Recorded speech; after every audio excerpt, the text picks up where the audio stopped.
దేవతలకి ఒకసారి రామేశ్వరుడు అన్న పదము యొక్క అర్థము మీద సందేహము కలిగింది.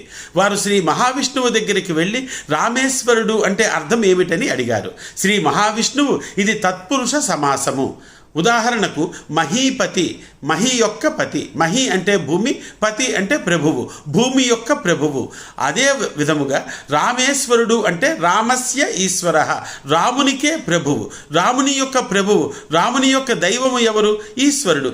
రాముడు నిరంతరం శివుడినే పూజిస్తాడు కనుక శివుడు, రాముడికి ప్రభువైన శివుడు అనేటటువంటి అర్థాన్ని చెప్పాడు.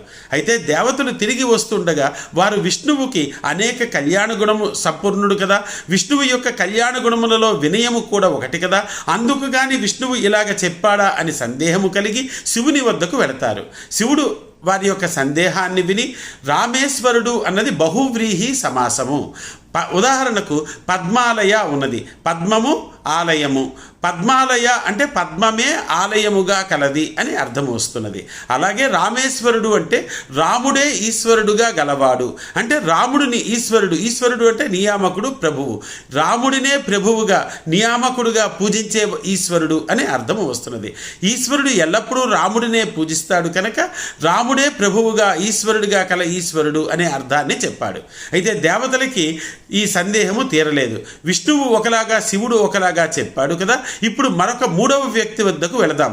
ఈ పదములో రాముడు ఉన్నాడు, ఈశ్వరుడు ఉన్నాడు కనుక మూడవ వ్యక్తి వద్దకు వెళదామని చెప్పి వారు బ్రహ్మ దగ్గరికి వెళ్ళారు.